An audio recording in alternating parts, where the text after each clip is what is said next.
Today we're talking about Juno, Sabrina Carpenter. How y'all doing? Welcome to Let's Talk About It Music Review Season 9. I'm back with another episode.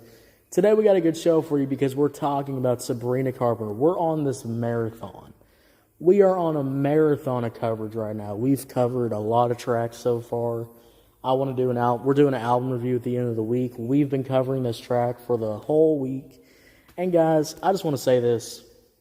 One of the best albums that I've listened to, one of the best experiences that I've had, I'm going to be honest with you, I've reviewed a lot of albums I've reviewed a couple of albums this year, and compared to, all the others, that I've covered, even Post Malone's, his was pretty good, but, it just, when good music comes on, when good music is finally blessed into people, when good music is finally blessed into the atmosphere, thank God. I was losing hope. I was losing hope for a couple of weeks on the pop music. I can't even lie. Today we're talking about Juno. I think Juno's one of the last tracks off the album. Yeah, it's the third off the two last tracks. And it's one of those tracks where we're kind of getting to the end. And honestly, this album's not really losing steam. This one just has a little bit of a different vibe. It has an older kind of 90s kind of pop, kind of beach kind of vibe here. And I really enjoy that. It really just has something different to it. And it also has some really good rock elements in it too, with a nice guitar solo at the end, etc., etc. So yeah, today we're talking about Juno, but guys, if you're new here, if you're on YouTube, Spotify, Pandora, wherever you get your podcast at, make sure you follow, turn on notifications. We're dropping, actually, if you're listening to this right now, the album review should be out, on Thursday night. So, get ready for that. That'll be coming out Thursday night. And yeah, let's talk about Juno. Let's get into it. I got a couple of thoughts I want to get off my chest. Starting off with my first thought, too, is that I just want to say this. These lyrics are absolutely freaky and insane. But it's like The Weeknd, if you can sing freaky lyrics in a fire way, all the power to you. All the power to you, in my humble opinion. So even though these lyrics are kind of crazy, the vibes are definitely there, so I can't even be mad at it. I'm not even mad at it. All right, guys? This is the kind of music I even listen to on my own time, all right? So I don't even care. But let's talk about Juno. Let's actually talk about it now. That was just a random thought. I just had to say it because I was reading the comments of the song, and they were just funny as hell. I just saw one where it was like, how am I going to play this in the car with my family? Oh, man. But, yeah, let's go over this song. All right, a couple of points. My first point, again, like I said, production is really on point. It's kind of got this kind of 90s kind of guitar, rock kind of vibe to it. It's kind of got a beach vibe, in my opinion. And I really like that. It's like this, it's definitely got the old pop song vibe back. If you ever listen to, older pop songs in the 2010s, 90s, and stuff like that, this has definitely got that vibe. It's definitely got that atmosphere. It's definitely got that, feel to it. And I really enjoy that. It makes it a little bit more unique. And pair that up with Sabrina's powerful vocals and her ability to sing absolutely insane. Lord mighty. Lord mighty.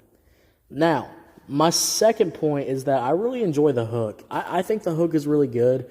And also, I really appreciate that there's also a bridge, too.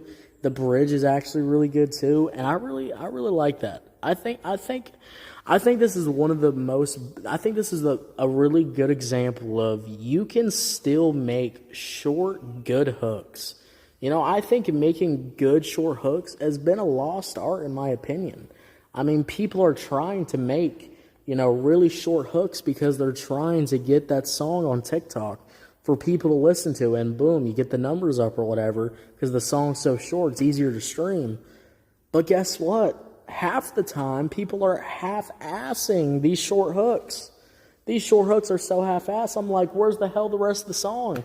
you didn't even finish this. Like, I can't even tell you how many times, how jarring it is sometimes listening to a hook and it immediately just cuts off, like, all of a sudden and goes to the next verse. I'm like, why was this hook not finished? Like, why was this obviously like a cut and copy paste job here?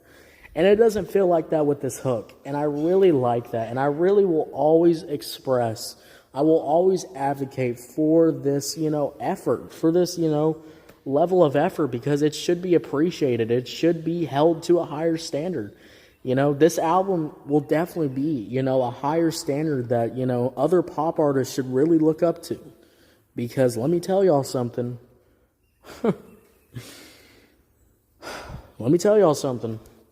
I'm just saying, if next Thursday night, we might do a couple of track reviews. Most are going to be doing gaming content, though, by the way, if you're curious. But I'm just saying, guys, if Friday comes out and there's some pop songs that come out, which there probably will be, it's always new music Friday. If I review those and I come to y'all and I start talking about the hooks, we will see. I will prove my exact point of why these hooks are so short and so generic. I will prove my point on Thursday night, probably. All right? Just look out for that. Now, those are my points. Those are the cliff notes of how I'm feeling about this song. Let's really dive in and let's talk about the instrumental or the beat. The beat is absolutely great. I love the beat. I really love the beat. The production's really good. There's some really great elements in the background. It just makes you really want to keep listening to it and really go back. And I like that. I really like that. It starts out really simple, but as the beat keeps going on, and I also think this is a lost art too. Beats and instrumentals progressively getting better and better as the song's going on. That's a lost art too. And I'm really glad that this is an example of it's not a lost art. Just people ain't fucking doing it. And I'm glad that somebody's finally doing it and actually, really putting that out there. And that's really fire. I really enjoy that. I think it makes the beat just so much better, guys. Production matters so much, guys. Production's going to give you the feeling of the song. And not a lot of people really, think that, because not a lot of people focus on the production. They're focusing on the vocals, etc. But guys, I'm telling y'all, you need the same effort on production wise as vocal wise too. You need these two parties working together, because when these two parties work together and come together, it's absolutely mind-blowing and insane. So yeah, production's good. Verses, guys. Verses are so good. The flow of the verses, the singing, the crazy lyrics that just make you laugh the whole time listening to it, because it is a little freaky. I can't even lie. But, it's one of those, feel good. Well, I probably shouldn't say anything more about that, because, I ain't trying to get taken down. But it's a feel-good song, It's a feel-good song. It does got some freaky lyrics, but all pop songs got some crazy lyrics. I mean, let's talk about Dua Lipa and Megan Thee Stallion with their Pie song. I mean, that was crazy freaky, in my opinion. So I'm not even gonna knock that. I mean, fire. If you can do lyrics like this and actually do them good and actually make them sound good, that's going to be a gold star for me. So yeah, verses are on point, and like I said, the hook is really good, and there's a fucking bridge. There's a bridge. Guys, y'all know how rare a bridge is these days. When there's a good bridge, I just get happy. Tears come down my face. I feel like tears come down my face every time I hear a good pop bridge. I'm like, oh my God. Pop music is not that bad. It's a little better now.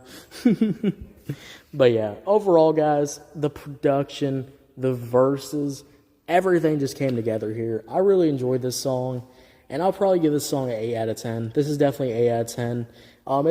It's a good song, and it really shows that this is one of the last tracks off the album, and I don't know, 8 out of 10 for the last track, one of the last tracks off the album, Guys, this album's gonna be I'm not even gonna lie to y'all. This album review is gonna be a high score because this album's just been so enjoyable.